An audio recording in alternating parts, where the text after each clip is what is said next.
Hello, welcome to or welcome back to my channel. Thank you so much for all joining me today. We are officially now in April, which means the start of the Beowulf read-along with Steve Donahue, David Wiley, and myself. I am super excited for this. If you didn't catch the announcement videos, in April, we will be reading 4 translations of the poem Beowulf. The first translation that we started with is the J.R.R. Tolkien translation. This is the only translation that I have previously read. I read it once before, so this was a reread for me, and it was absolutely fantastic. It's a very short poem. It's right under 100 pages. This edition is slap full of a bunch of commentary and index. So the actual poem is really only this first portion here. So it's very readable. It's very doable.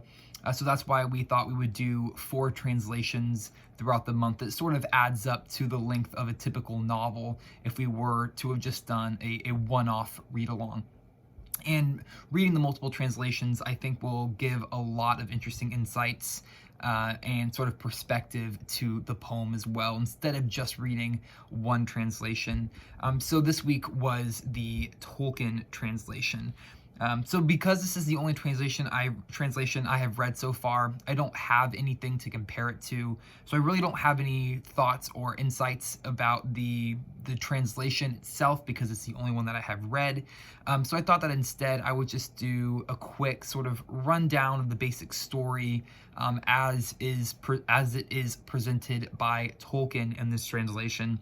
And then after I read a couple of the other translations, I can start sharing some more opinions about the variances and the differences in the translations themselves. So essentially, the story or the narrative of the poem Beowulf, our protagonist, our hero, Beowulf, is a warrior renowned for his immense strength and for his incredible ability to fight enemies barehanded. He doesn't even need weapons. He's incredibly powerful, and he's sort of famed for his feats of incredible strength.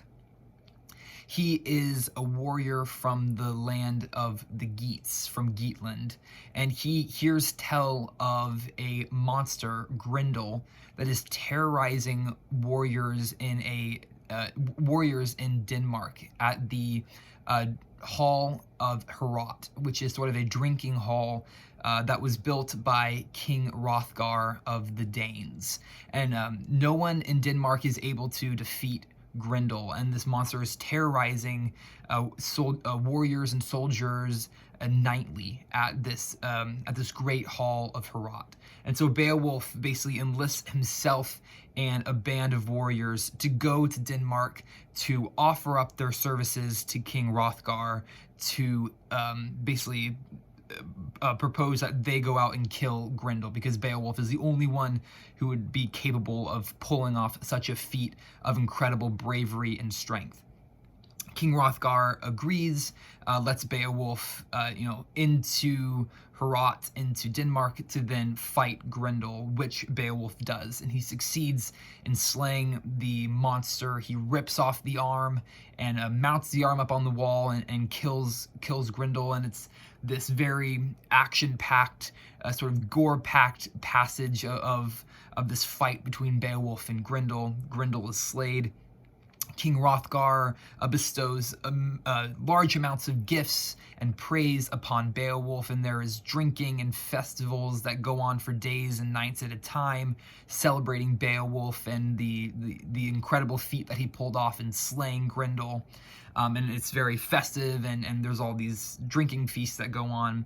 And then it sort of takes a turn, because Grendel's mother is out now to seek revenge from her swampy, marshy lair. She wants to take revenge for her only son, Grendel. And so we get another battle between Beowulf and Grendel's mother in her underwater lair, which proves a very interesting, very action-packed scene. Beowulf slays Grendel's mother as well, and sort of we get a repeat after the death of Grendel. There are festivities and drinking parties and gifts given to Beowulf by Hrothgar, and sort of a very fastidious, if that's a word, scene, sort of bestowing these gifts upon Beowulf.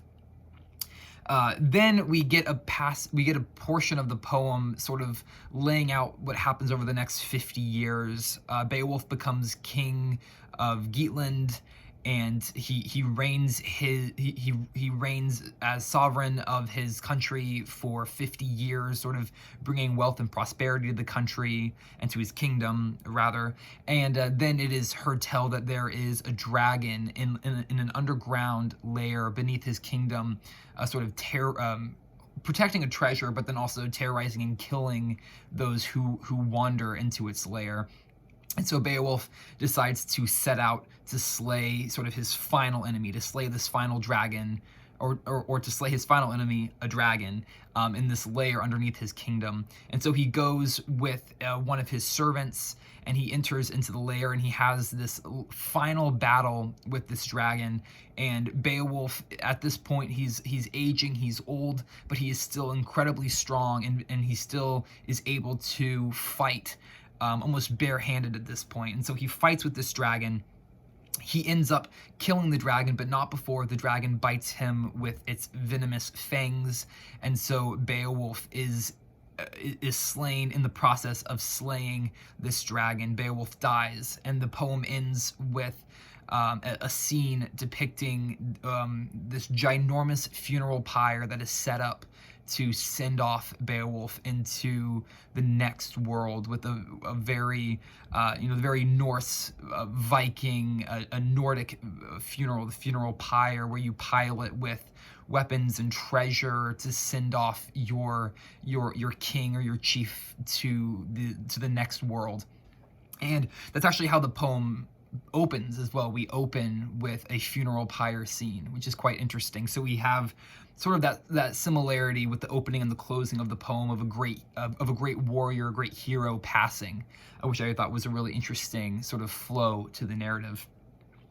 So that's just sort of a basic narrative outline in as much as the way that Tolkien presents it in this translation.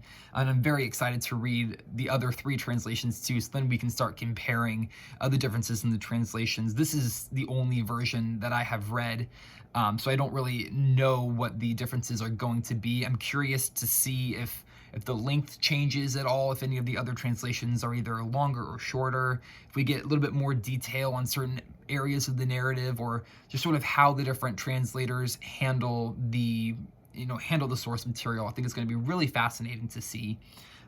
So that's all I have for today. Just a very quick video here for the first translation of our April Beowulf read-along. Thank you so much for watching. I really hope you enjoyed. And if you are reading along with us for the month of April, or if you read the Tolkien translation of Beowulf before, please do let me know your thoughts down below in the comment section. I would love to hear from you and some of your thoughts on Tolkien's handling of the translation of Beowulf, and sort of your thoughts if you've read any other translations. I would be very interested to hear that. Thank you so much for watching. I hope you enjoyed, and I will see you in the next video. Bye for now, and happy reading.